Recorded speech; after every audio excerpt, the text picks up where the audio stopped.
Assalamualaikum warahmatullahi wabarakatuh. Innal hamdalillah nahmaduhu wa nasta'inuhu wa nastaghfiruh wa na'udzu billahi min shururi anfusina wa min sayyiati a'malina. Man yahdihillahu fala mudilla lahu wa man yudlilhu fala hadiya lahu. Wa asyhadu an la ilaha illallah wahdahu la syarika lah. Wa asyhadu anna Muhammadan abduhu wa rasuluh la nabiyya ba'dah. Wa qad qala Allah Ta'ala fil Qur'anil 'azim, a'udzu billahi minasyaitonir rajim.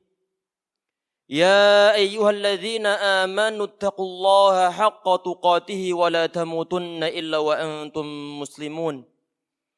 يا أيها الناس اتقوا ربكم الذي خلقكم من نفس واحدة وخلق منها زوجها وبث منهما رجالا كثيرا ونساء واتقوا الله الذي تساءلون به والأرحام إن الله كان عليكم رقيبا يا أيها الذين آمنوا اتقوا الله وقولوا قولا سديدا يصلح لكم أعمالكم ويغفر لكم ذنوبكم ومن يطع الله ورسوله فقد فاز فوزا عظيما فإن أصدق الحديث كتاب الله وخير الهدي هدي محمد صلى الله عليه وسلم وشر الأمور محدثاتها وكل محدثة بدعة وكل بدعة ضلالة وكل ضلالة في النار ثم أما بعد Allahumma salli ala Muhammad wa ala ali Muhammad kama sallaita ala Ibrahim wa ala ali Ibrahim fil alamin innaka Hamidum Majid. Ma'asyiral muslimin wa zumratal mu'minin ya ummatal Islam rahimani wa rahimakumullah. Keberuntungan seorang hamba, keberkahan akan didapatkan oleh seorang hamba di saat dia itu menerapkan sunnah-sunnah Nabi Muhammad SAW. Semakin banyak poin kesunahan, semakin banyak ajaran Nabi Muhammad yang diterapkan oleh setiap individu muslim, maka keberkahan akan dibuka oleh Allah Subhanahu wa Ta'ala. Kemudahan-kemudahan akan diberikan oleh Allah Subhanahu wa Ta'ala. Kenyamanan hidup diberikan oleh Allah Subhanahu wa Ta'ala. Ketenangan dalam hatinya diberikan pula oleh Allah Subhanahu wa Ta'ala.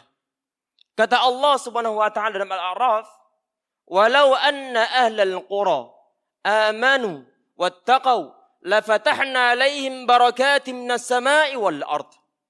Di saat penduduk suatu negeri mereka beriman, mereka bertakwa, niscaya akan benar-benar kami buka keberkahan yang ada di langit ataupun keberkahan yang ada di bumi. Akan dibuka oleh Allah Subhanahu wa Ta'ala. Di saat dibilang beriman dan kemudian dia bertakwa, tentunya orang tersebut dia mengetahui tentang syariah yang dibawa Nabi Muhammad.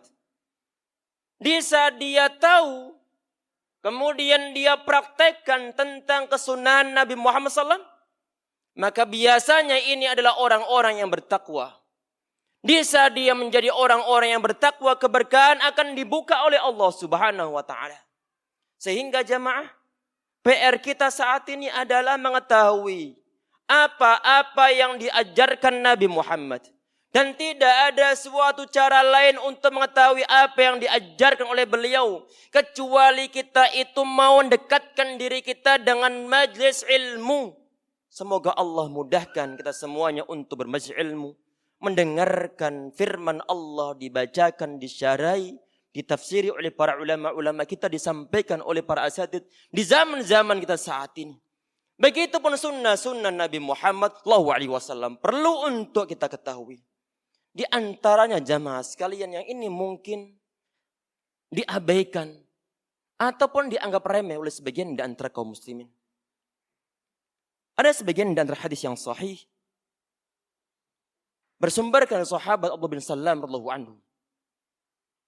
Di saat beliau pertama kali melihat wajah Nabi Muhammad, beliau bisa menyimpulkan bahwa wajah Nabi Muhammad SAW laisa biwajhin kadzdzab. Wajah beliau bukanlah wajah seorang pendusta. Ini wajah Nabi Muhammad SAW di saat pertama kali dilihat oleh sahabat Abdullah bin Salam di saat Nabi Muhammad beliau berhijrah dari Mekah menuju Madinah. Perkataan ataupun di antara sabda Nabi Muhammad yang beliau sampaikan terhadap kaum muslimin saat itu adalah ayuhan nas, wahai umat manusia, afshus salam, kalian terbarkanlah salam. Wat'imut ta'am, dan kalian berikanlah makanan. Wasallu bil laili wan nasu niyam, dan kalian salat malamlah di saat manusia mereka pada tidur. Tadkhul jannata bisalam, niscaya kalian masuk ke dalam surga dengan keselamatan. Kita kupas satu persatu jamaah sekalian, walaupun toh mungkin singkat-singkatnya saja. Yang pertama, Nabi Muhammad SAW beliau mengatakan afshus salam, kalian tebarkanlah salam. Ini adalah suatu amalan yang cukup ringan, yang sangat mudah, tidak perlu biaya. Tenaga pun tidak perlu tenaga yang banyak. Sekedar mengucapkan Assalamualaikum warahmatullahi wabarakatuh. Di saat ucapan tersebut disampaikan, kita tebarkan. Kalau poin-poin yang lain diperhatikan, insya Allah masuk surga dengan penuh keselamatan. Apalagi sebagian di antara riwayat hadisnya hadis yang sahih. Dalam riwayat Muslim, Nabi Muhammad SAW beliau mengatakan la tadkhulul jannata hatta tu'minu. Kalian tidak akan masuk ke dalam surga sampai kalian beriman. Dan kalian tidak akan beriman sampai kalian saling cinta mencinta. Kemudian Nabi Muhammad beliau mengatakan, awala adullukum, apakah kalian tidak mau aku tunjukkan sesuatu? Di saat idza fa'altumuhu, di saat kalian mengerjakannya, niscaya kalian masuk ke dalam surga. Kemudian Nabi Muhammad beliau mengatakan, afshus salam, kalian tebarkanlah salam. Di antara bentuk menebarkan salam jamaah sekalian, sebagian di antara riwayat hadis yang sahih, Nabi Muhammad SAW di saat beliau ditanya tentang masalah Islam ya afdal, ya Rasulullah, amalan dalam agama Islam yang paling utama itu apa? Di antara yang beliau sampaikan adalah assalam ala man lam ta'rif wa ala man la wa man arafta. Atau kama qala alaihi salatu wassalam. Di antaranya adalah mengucapkan salam terhadap orang yang tidak engkau kenal dan juga terhadap orang yang engkau kenal. Di zaman saat ini jamaah, di saat sebagian di antara kaum muslimin, mereka tidak menerapkan salam ini. Hubungan antara satu muslim dengan muslim yang lainnya kian menjauh. Kesenjangan sosial itu ada. Ewoh pakewoh itu ada. Kedekatan tidak ada. Bahkan kadang-kadang sebagian di antara kaum muslimin yang berada di masjid yang sama, untuk sekedar mengucapkan salam pun mereka enggak mau. Padahal mereka saat itu sedang berpapasan. Apalah beratnya sekedar mengucapkan Assalamualaikum. Di saat kaum muslimin, mereka tidak mau untuk mengambil kesunahan ini. Maka kesunahan ini, syiar agama Islam ini, identitas agama Islam ini, jangan heran kalau diambil oleh pemeluk agama yang lainnya. Oleh karena itu jamaah sekalian, orang yang paling berhak untuk mengucapkan Assalamualaikum adalah kaum muslimin itu sendiri. Kalau mereka itu adalah orang yang paling berhak, dan sebenarnya mereka itu adalah orang yang paling berhak untuk mendapatkan kedekatan mereka kepada Allah Subhanahu wa taala. Apalagi bagi kaum muslimin yang mereka mau untuk memulai ucapan salamnya, maka dia yang paling berhak mendapatkan kedekatan diri dia kepada Allah Subhanahu wa taala. Inna aulan nas billahi man badahum bisalam. Atau kama qala alaihi salatu wassalam, itu hadis yang sahih. Bahwa orang yang paling dekat, paling berhak mendapatkan kedekatan diri dia kepada Allah Subhanahu wa ta'ala adalah orang yang memulai dengan ucapan salamnya. Ustaz, saya sedang bermasalah dengan si fulan. Saya sudah berkali-kali mengucapkan assalamualaikum, tetapi reaksi enggak ada. Jawaban pun enggak ada. Lirikan pun enggak ada. Ini bagaimana Ustaz? Perhatikan jamaah. Di saat kita menghadapi suatu permasalahan yang semacam itu, yang perlu untuk difikirkan adalah tentang kemaslahatan diri kita kalau dia tidak mendapatkan suatu kemaslahatan. Di saat kita itu mengucapkan salam kepada sahabat kita, orang-orang yang beriman, ternyata kebetulan kita itu sedang ada permasalahan dengan dia, sehingga dia itu tidak menjawab salam kita. Maka yang perlu untuk diingat jamaah sekalian, kita itu sedang bermuamalah dengan Allah untuk mendapatkan suatu pahala dari Allah Subhanahu wa ta'ala. Kalau dia enggak mau untuk menjawab salam, dia yang berdosa. Karena kenapa? Karena Allah mengatakan, "Wa idza huyitum bitahiyyatin fahayyu bi ahsana minha aw rudduha." Di saat kalian diberikan suatu penghormatan, tentunya dengan ucapan salam ini, maka berilah suatu penghormatan ataupun jawaban salam yang lebih baik. Ataupun semisalnya.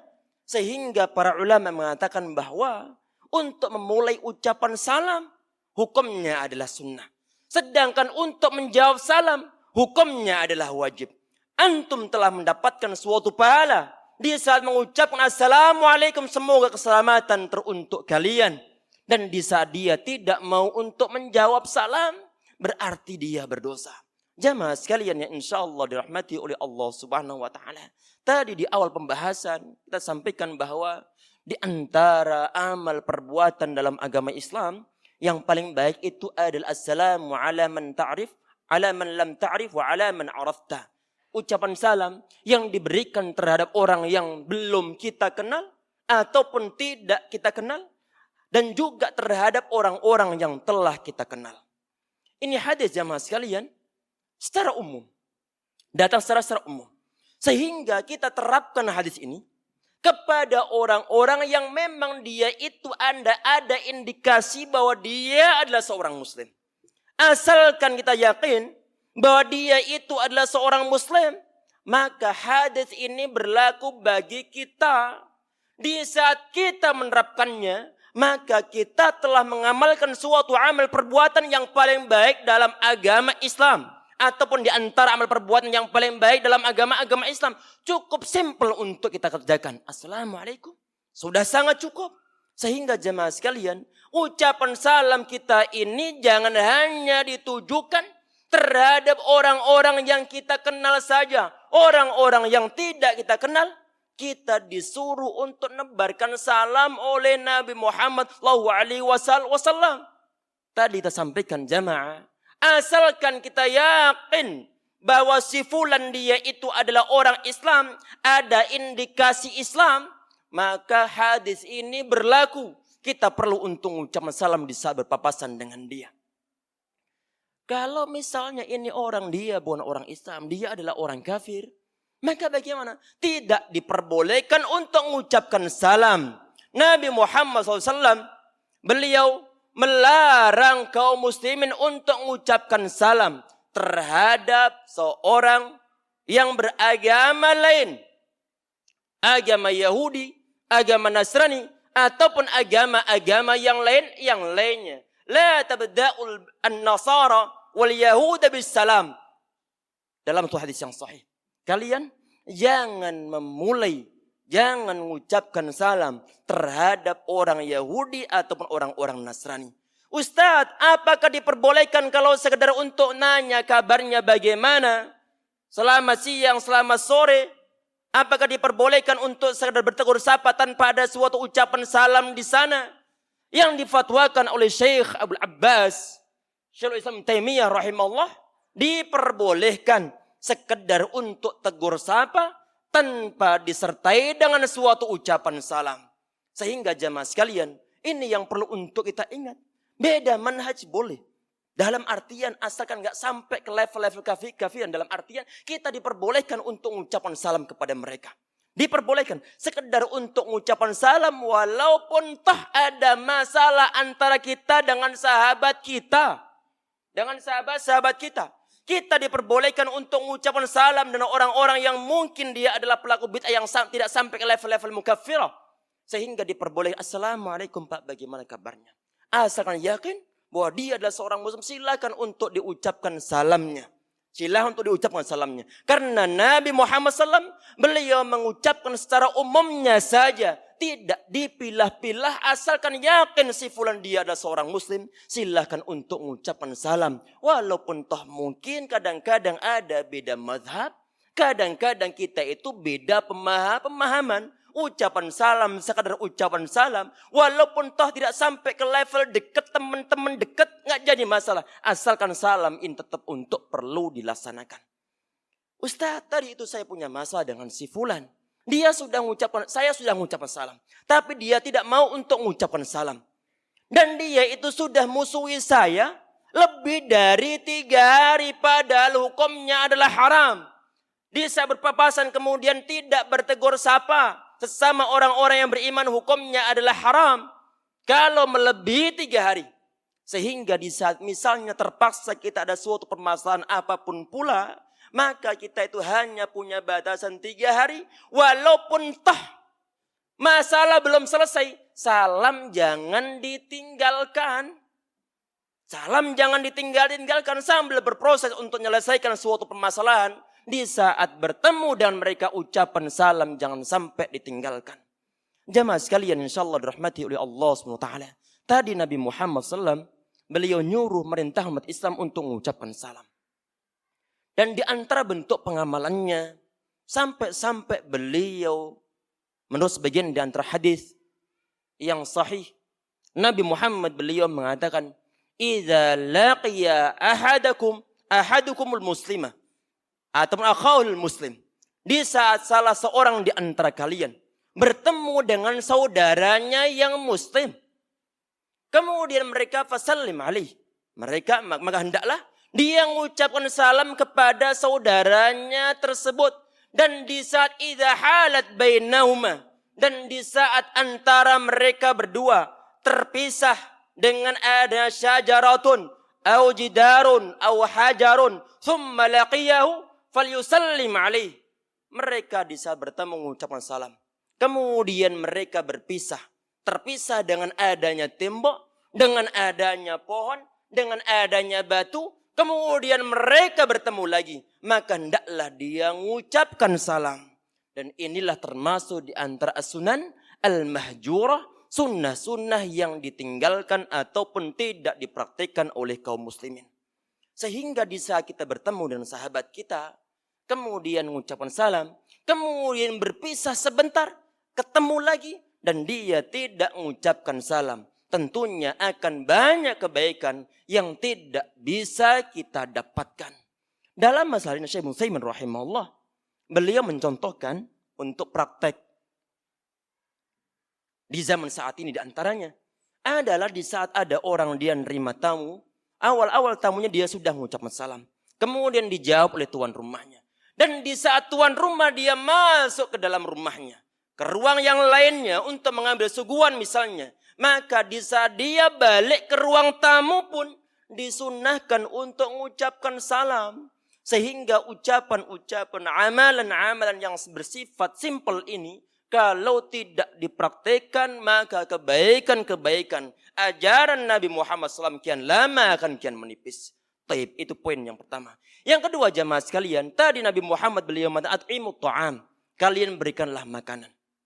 Disuruh nebarkan salam, disuruh untuk memberikan suatu makanan.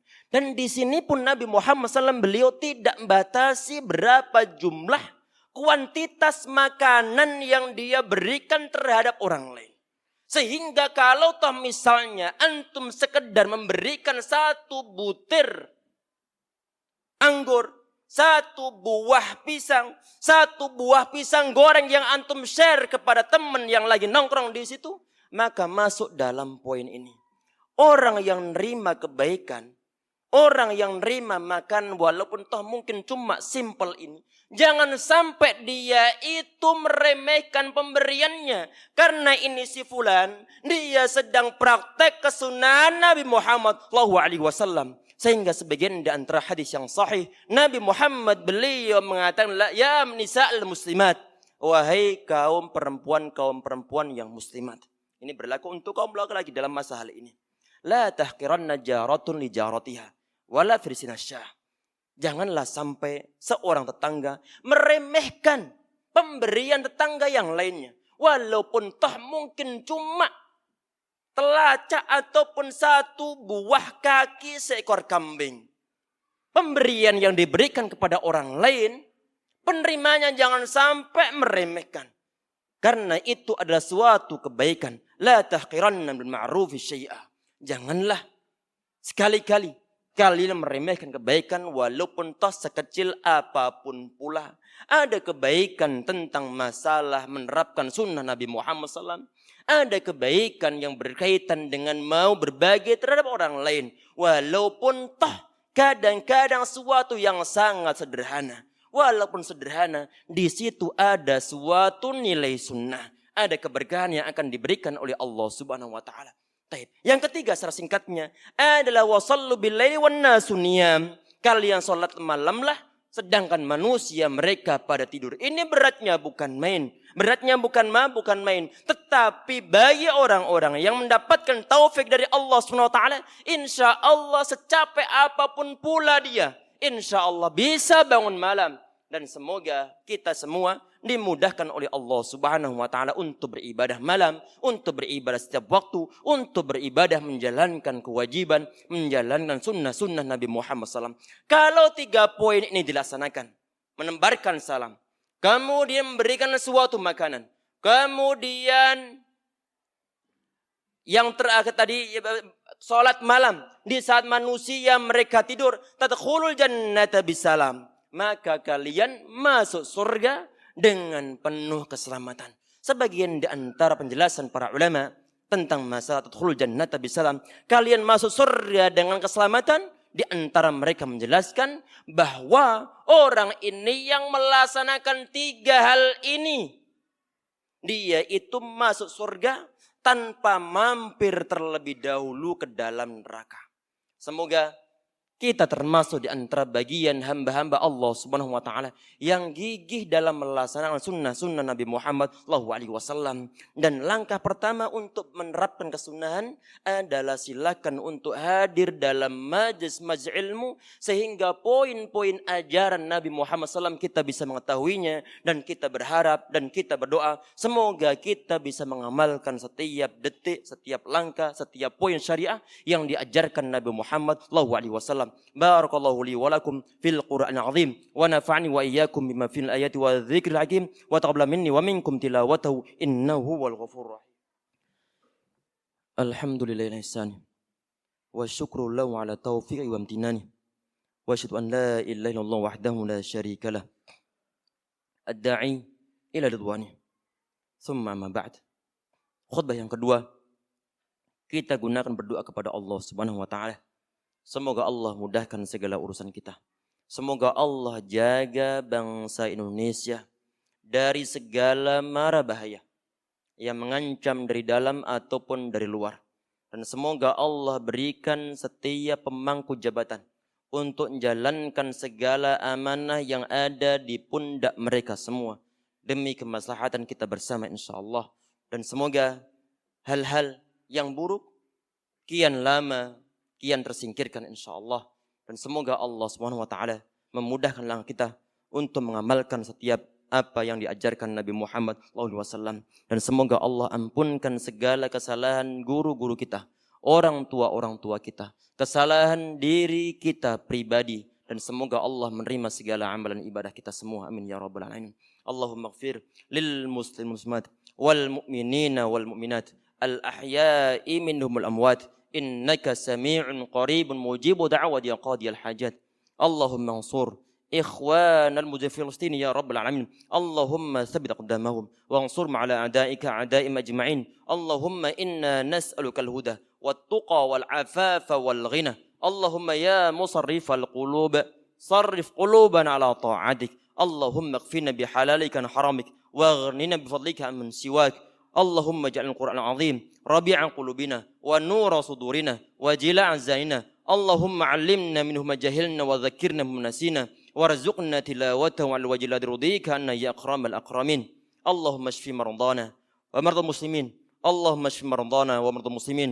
اللهم اشف مرضانا ومرضى المسلمين. اللهم لا تدع لنا في مقامنا هذا ذنبا الا غفرته ولا هما الا فرجته ولا دينا الا قضيته ولا مريضا الا شفيته ولا حاجة من الدنيا هي لك رضا ولا فيها صلاح الا انت قضى يا اكرم الاكرمين. ربنا لا تزغ قلوبنا بعد إذ هديتنا وهب لنا من لدنك رحمة انك انت الوهاب. ربنا آتنا في الدنيا حسنة وفي الآخرة حسنة وقنا عذاب النار وقنا عذاب النار. سبحان ربك رب العزة عما يصفون وسلام المرسلين والحمد لله رب العالمين. وأقيم الصلاة.